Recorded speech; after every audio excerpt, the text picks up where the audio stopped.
Well, I'm telling you, what needs to continue is to make sure that the largest state sponsor of terrorism can't get a nuclear weapon to blow us all up and hold us hostage.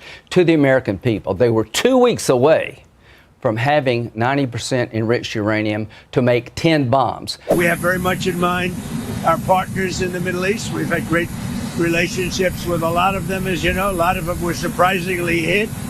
And I was surprised to see it, and so was everyone else. I want all of it funded, and I want all of it funded now so we can protect the American people from a threat that's real. We'll at some point very soon meet. We're doing a 5-day period. We'll see how that goes. And if it goes well, we're going to end up with settling this. Otherwise, we'll just keep bombing our little hearts out. Their missile program has been obliterated. But their we saw nuclear the missile program that went has been towards obliterated, Garcia. and they're running out of money. So here's what I tell President Trump. Keep it up for a few more weeks. Take Carg Island, where all of the resources they have to produce oil. Control that island. Let this regime die on a vine. It's a little tough. We've wiped out everybody. Is that the Supreme Leader? No, not the Supreme Leader. We don't. Well, nobody heard of the second Supreme Leader, the Son. Are these direct? We have not heard from the Son. Nobody's exactly looking forward to being the head of that particular country, but perhaps we'll be able to solve that problem. Mr. President, you've deployed ICE agents to American airports today. Newsmax, sir. You've deployed ICE agents. You're not doing a very good job. You've deployed ICE agents. You're not doing a good job. Did you hear me? What's up, everybody? Major retired Richard Ojeda here, and even Fox News had to pull the plug. That's how bad it's gotten. You've got Donald Trump standing outside Air Force One, rambling, spiraling, sundowning, dragging a dead woman into a political hit job, and even Fox looked at it and said, yeah, we're not riding with this. Mr. President, do you know whether Joe Kent was leaking? Look, I'm not a fan of the guy. If you look at, and you never cover this, if you look at his truths or whatever he went on, if it's X or truth, if you look at his truths or his statements, he was all for everything. All of a sudden, he wasn't.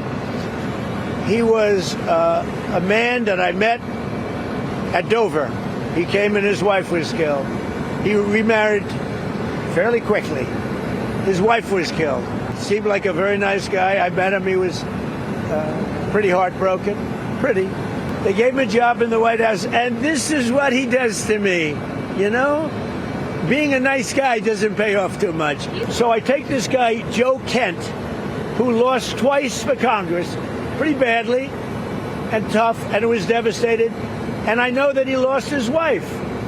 So instead of letting him live out his life, I brilliantly have my people call him and offer him a job in security, essentially, in the White House.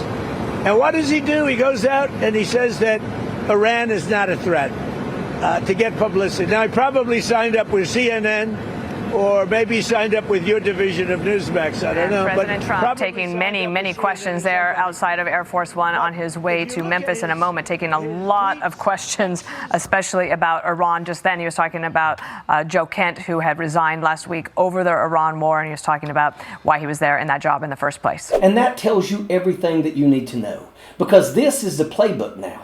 When somebody inside their own circle, someone like Joe Kent, steps up and says this war with Iran is wrong, that there is no imminent threat, they don't respond with facts. They don't respond with intelligence. And they sure as hell don't respond with strategy. They go straight for the jugular.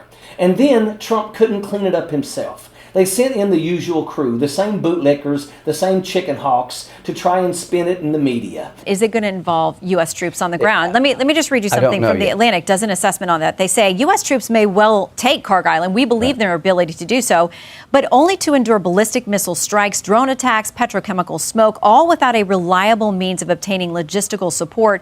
The result could be a grinding war of attrition. They talk about how far away they would be from resupply. I'm sort of tired of all this armchair quarterback, and this has been an amazing military operation. God bless the fallen.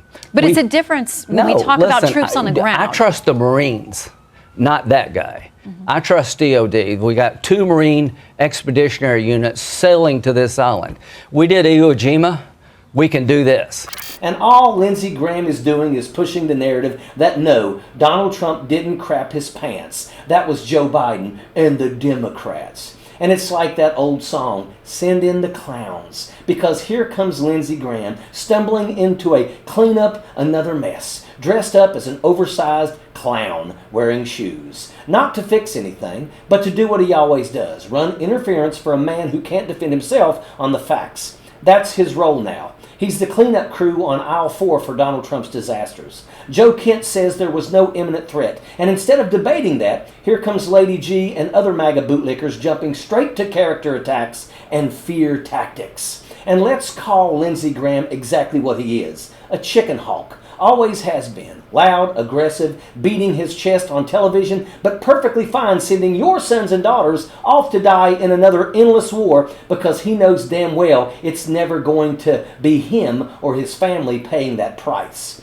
He treats war like it's a talking point, like it's a segment on cable news, while working families are the ones who get the folded flag and the knocks at the door. That's the reality that he never ever has to live with. And when the fear tactics aren't enough, when the facts still don't line up, they go even lower. They drag in a man's dead wife. They did the same with Thomas Massey. Think about that for a second. A man loses his wife, and Lindsey Graham and Donald Trump use that as a political weapon to try and shame him or discredit him, to shut him up. But Donald Trump can bury his ex-wife on a golf course for a tax break. Makes no sense. That's where they go when they have nothing left. They start talking about how quickly he moved on, throwing out garbage to distract from the truth while ignoring their own past, their own behavior, their own hypocrisy.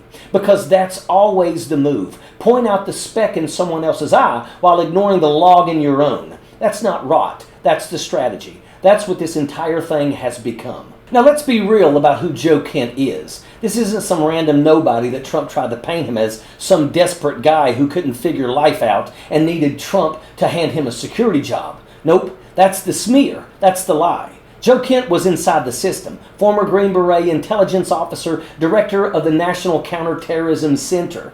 This is someone who actually had access, someone who saw what was going on behind the curtain. And what did he do? He said there was no imminent threat. He said this war didn't add up, and he walked away. And that's what makes this different. This isn't a liberal critic. This isn't the radical left. This is one of their own, somebody who had been in Trump's corner, who understood the intelligence, who worked inside that structure. And that sent shockwaves through the Trump administration. Because when someone like that speaks out, it exposes cracks they don't want anyone to see. So what did they do? Exactly what they always do. They went straight to character assassination. You've got Trump standing out there in front of Air Force One, rambling, trying to tear this man down. Not on policy, not on facts, but by dragging his personal life into it. Talking about his wife, his dead wife. Trying to paint him as weak, as unstable, as someone who didn't have his life together. But what we actually have is a man who lost his wife in war, served his country, worked inside the intelligence community, worked closely with Tulsi Gabbard, and now the President of the United States is trying to humiliate him over personal tragedy because he dared to disagree. That's how far gone this has gotten. It went so far off the rails that even Fox News had to step in and cut him off midstream. Let that sink in. Fox News hit the brakes. And while they're out here screaming about Joe Kent, trying to smear a man who actually had the courage to say this doesn't add up, look at what's really happening. Gas prices are nearly 30% higher since this war started. Oil markets are swinging wildly, and Donald Trump is out here playing roulette with the global economy while pretending he's in control. One minute he's telling you there were productive talks with Iran. The next, Iran's own media is saying those talks never even happened. So what is it? Are we negotiating peace, or are we being lied to while more troops are quietly moving to the region? 5,000 already there, more Marines on the way, and nobody wants to say the quiet part out loud, that this is heading towards a ground invasion where they admit it, whether they admit it or not. And while escalation is building, while retaliation is already being set in motion, what are they focused on? Not the Constitution, not the facts. There was congressional debate, not the fact that nobody voted for this war. Nope. They're focused on attacking the one guy who said there was no imminent threat. That's the strategy. Distract, deflect, shoot the messenger. At the same time, you've got chaos here at home. ICE agents showing up in airports, not checking tickets like we were told, but cracking heads and intimidating people while TSA agents aren't even getting paid.